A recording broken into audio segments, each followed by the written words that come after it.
Welcome everyone to this month's Astrocolorscope. My name's Elizabeth Harper. My website is sealedwithlove.com.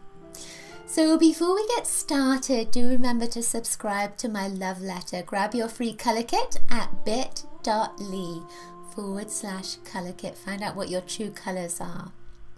So the idea of the Astrocolorscope is that I take 3 crystals, gems from my crystal bag here, for each star sign, throw them into a circle of houses, of the 12 houses, see where they land, and then read the color, the crystals, and the house for the influences for your month ahead. I'm also going to take a bead from my bead bag for an extra color, just to see what is flavoring your month. And finally, because we like threes, I like everything in threes, we're going to take a card from this tarot deck. This is the Voyager deck. And these are collages of images. So what I'll ask you to do for your star sign is to take a look at the card and see what you are most attracted to in that card, and then ask yourself, what does that mean? And then allow the information to come through. So before we get started, just a little bit about what's coming up astrologically. So we have Mercury retrograde, which is always seems to be happening, doesn't it? But that Mercury retrograde, when it comes in, and especially right now because we're going through Aquarius, certainly for part of February, the Mercury retrograde just helps you to go inside of yourself. It doesn't always have to be like super bad. But you might find with this particular retrograde motion, because Venus is also in Aquarius, and there's Mercury, and there's 2 new moons that are Aquarius as well. One of them was in January, the other one's coming up in February, which is a big deal. That this is a really transformative time, and it's almost like, and there's another transit, which is Uranus, Pluto, and that's of course continuing through our lives at the moment. It's going to culminate in March, and that energy, it's almost like we're needing to let go of anything that has held us back and really come into this place of freedom.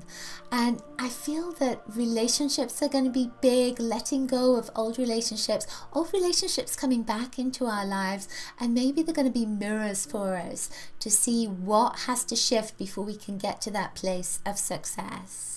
We're also in Jupiter retrograde as well until April, and this has been going on since December, so you may find that financially things have been a little bit stuck, or something's been stuck around your work, or ways of bringing abundance into your life. So if that abundance is about friendships, then it's going to shift. It just might take a little bit of time, and maybe until April as well, not to like put that into your mind to create it in your life, but just have it at the back of your mind that it is going to shift for you. It can shift right now, but it may take until April for that to happen.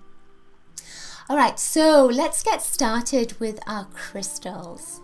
Okay, Pisces. So for Pisces, the first stone that came up is this celestite, and celestite is a beautiful crystal that links with angels. If you've watched any of the other Astrocolorscopes, there's been a lot of angelic energy that's been coming up. So it's a pale blue energy, and this went into the first house. The first house is about yourself, who you are. So I feel with this that you are recognizing not just yourself as an angel, but maybe recognizing more angelic energy around you and the place that the angels have to play in your life. If angels are not your thing, then I feel with this that you are clearing something out of your life that's around faith and around trust and around truth, that you are letting go of any lack of faith, and you're coming into this place of deeper understanding and realization of a greater consciousness, and that you are a part of that greater consciousness, and you are a reflection of that greater consciousness. This is pale blue, and pale blue links with the divine will.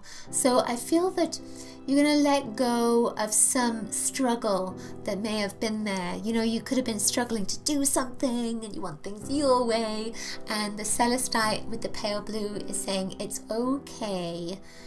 You can struggle, or you can just let go and we'll take over for you.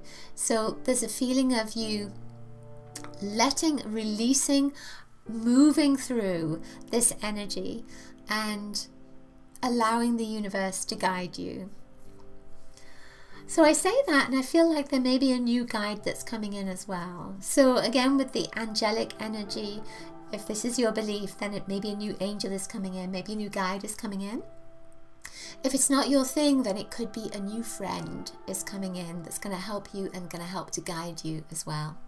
Blue is interesting, so it's an important colour. The next stone that came up is Labradorite. Labradorite. No, that came in your third house, and I don't know if you can see that. It has a little shiny sheen to it. So it has a kind of a blue mirror sort of quality to it. And Labradorite, it's a psychic energy. So it helps to transform things. Especially if someone's been projecting energy at you, if someone's been projecting negativity at you, then this stone sends it right back to them, or just bounces it off you so that no one can project their stuff onto you. So it removes thoughts, other people's thoughts. So there's a sense of cleansing, clearing, getting your aura nice and squeaky clean, that kind of thing.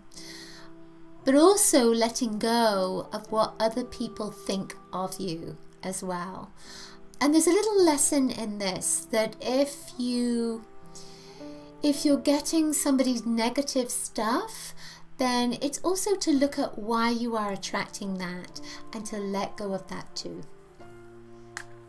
So the final stone that came up is an Amazonite stone. I love this. I love the color of Amazonite. And this went into your 4th house. And Amazonite, you know, it's like the Amazonian women. It's about courage. It has that courage energy. But because it's a kind of turquoise green, it links to the heart and the throat and truth. So it's about being in your truth and about speaking your truth, but also accepting other people's truth as well, being open to it. You don't have to believe what they say, but it's just being open to it and looking at where it fits in your life. Sometimes with Amazonite, it can say that you're a little bit oversensitive to energy. Because I feel that because it links to this sort of new energy that's between the heart and the throat, it's like a new part of you opening up. So you could be a little bit oversensitive to energy this month. But this is a highly creative color and stones. So this is great for writers, and it goes back to this blue energy here. So there's some writing that's going to be coming up. These are linking to the heart, so there's heart healing that's going to happen as well. And this is linking to the psychic energy. So you may find yourself more intuitive, more in tune with your psychic vibrations, more in tune with the nature around you as well, especially with the blue energy. Music is very important as well with this particular stone. So you may find that messages come to you through music this month. So take notice of that. The bead that came up, before we go to the cards, is pink. And pink is the colour of love, of unconditional love. When I link that pink with all these other stones, I see that there's almost a sense of a creative project that's going to be coming up that is close to your heart, and it's going to open a new door for you, that creative energy, that creative project.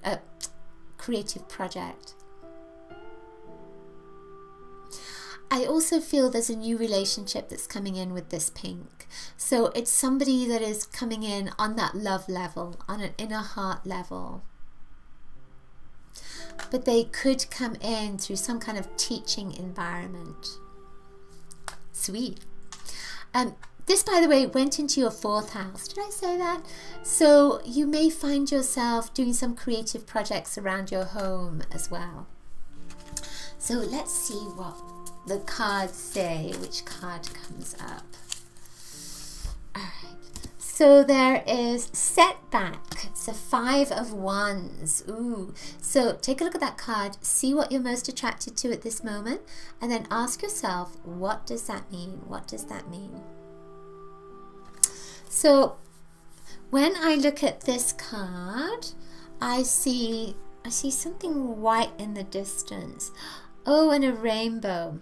So that's interesting. I was connecting to this white, which is very kind of misty, and then I saw the rainbow. So I feel with that it's saying that something doesn't look good. And with this particular card, you know, with a setback, it's emotional, it's very fiery, it's passionate, it's creative, it's spiritual. So it's saying that something doesn't feel right, it doesn't look right, but then you're going to go past that, go through it, going to get some clarity and get to that rainbow, and you'll see that there is light. The rainbow comes when the rain is finished, and there's light that's there. So we see the beautiful energy that comes from something that looked kind of muddy and difficult and hard, but it's all wonderful in the end.